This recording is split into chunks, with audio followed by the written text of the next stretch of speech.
வேலு அவர்கள் டிராக்டர் ஓட்டுவார், புதிய அண்டை வெட்டுவார், வயலில் அண்டை வெட்டுவார். நீங்க செங்கோட்டையனு மாண்பு பேரவைத் தலைவர் அவர்களே, மாண்பு உறுப்பினர் அவர்களை சிக்கலுக்கு விட்டு விடக்கூடாது. ஏனென்றால் சீலிங் இருக்கிறது, அதில் மாட்டி விடுவாங்க. பேசும்போது பேசுவது எளிது, ஆக நடத்தும் போது தான் தெரியும் கஷ்டங்கள். பாருங்க, இன்னும் கொஞ்சம் 3 மாதம் தான் ஆயிருக்கு.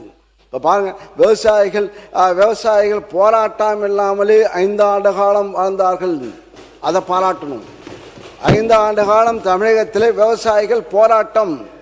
நான் முதலாக தஞ்சையில் போய் விவசாய கருத்து கேட்பு கூட்டத்தை நடத்தும் போது எப்படி வெடித்தது, அதை தாங்கி ஒன்னொன்னாக இன்னும் சொல்ல போனால் இங்கே இருக்கின்ற அமைச்சர் பெருமக்கள், நேரு பெரிய விவசாயி, மாடெல்லாம் வளர்க்குறாரு, மாடு கிட்டத்தட்ட 1000 மாடு வளர்க்குறாரு, விவசாயம் 1000 ஏக்கர், வாழை, தென்னை மரம், எல்லாம் நெல்.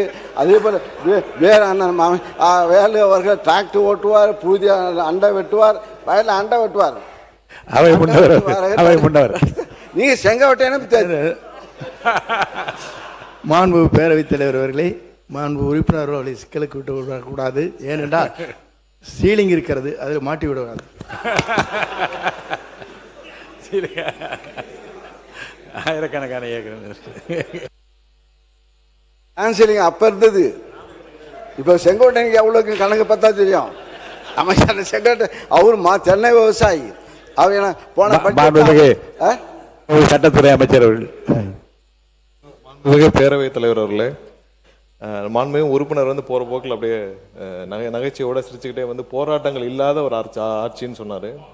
போன ஆட்சியில விவசாயிகள் போராட்டம் பண்ணி அவங்க மேல குண்டாஸ் போட்ட அரசு போன அரசு. எத்தனை பேர் குண்டாஸ் போட்டு அவங்க எவ்வளவு கஷ்டப்பட்டாங்கன்னு தெரியும். விவசாயிகள் போராட்டம் கடுமையாக அடக்கப்பட்டது, எல்லா இடத்துலையும் அடக்கப்பட்டது. அவ்வளவு வழக்குகள் இன்னும் நிலுவையில் இருக்குது. அவ்வளவு பேர் நிலுவையில் உள்ள வழக்குகளை வாபஸ் பெற சொல்லி போன வாரம் தான் விவசாயிகள் சார்பாக பெரிய கோரிக்கையும் வைக்கப்பட்டது. ஸோ அதை இங்கே குறிப்பிட விரும்புகிறேன். நன்றி.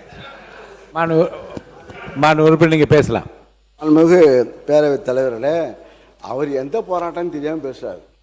அது திருவண்ணாமலை சிப்காட்டில் எடுக்கும்போது நடந்த போராட்டம், அதை பற்றி அவர் பேசுகிறார். விவசாயிக்கு நெல் விலையை உயர்த்தி, அந்த வயலை உயர்த்தி, இது கேட்கவே இல்லை. வறட்சி, திடீர்னு மழை பெய்யும். எங்கள் ஆட்சியெலாம் திடீர்னு, உங்கள் ஆட்சியில் மழையே பெய்யல. எங்கள் ஆட்சியில் திடீர்னு மழை பெய்யும். திடீர்னு மழை பெய்ஞ்சு திடீர்னு விவசாயம்லாம் பாதிக்கப்பட்டு உடனே முதலமைச்சர், எங்கள் அன்றைய முதலமைச்சர் அங்கே போய் பார்த்து, நாங்கள் ஓடி போய் மழை பெஞ்சால் நாங்கள் போய் ரோட்டில் நானும் சக்கரை பண்ணி நிற்கணும். ஆக போய் எங்கள் தஞ்சை டெல்டா போய் தான் நிற்போம். ஆக இருந்து இப்போ மக்கள் விவசாயிகள் போராட்டத்தில் உட்காரல. பச்சை துண்டுடைய அதிகம் எங்களுடைய ஆட்சி தான். பச்சை துண்டு அதிகமாக வளர்ந்தது. விவசாயிகள் சங்கம் நிமிர்ந்து நடந்தார்கள். ஆனால் இப்போ விவசாயிகள் ஆட்சி பொறுப்பேற்ற நீங்கள் சொன்னிதான். ஏன்னா முதலமைச்சர் சொன்னார்ல, நாங்கள் ஆட்சிக்கு வந்தால் நான் விவசாய வீட்டு பிள்ளையாக பிறப்பேன்னு சொன்னார்ல, அது மக்கள் மனசில் இருந்துருக்கு. அதனால தான் மாற்றத்தை ஏற்பட்டு, சரி இவங்க தான் கொடுத்தாங்க, எடப்பாடி தான் கொடுத்தாரு, இந்த ஆட்சி இந்த ஆட்சி ஒரு புது ஆட்சி வந்தால் எதாவது அள்ளி கொடுப்பாங்கன்னு பார்த்தா இப்போ கிள்ளி கொடுத்துருக்கார் நெல்.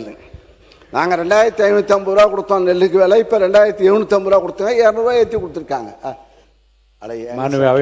நீங்கள் சொல்கிறோம். மாண்பு பேரவைத் தலைவர் அவர்களே, மாண்பு முன்னாள் அமைச்சர் அவர்கள் பேசுகிற போது சொன்னார்கள், இதுவரையிலும் சரித்திர வரலாற்றில் டன்னுக்கு 4000 ரூபாய் கொடுத்த சரித்திரம் முதலிலே தமிழ்நாட்டில் நடைபெற்றிருக்கிறது என்பதை நீங்கள் உணர்ந்திருக்க வேண்டும்.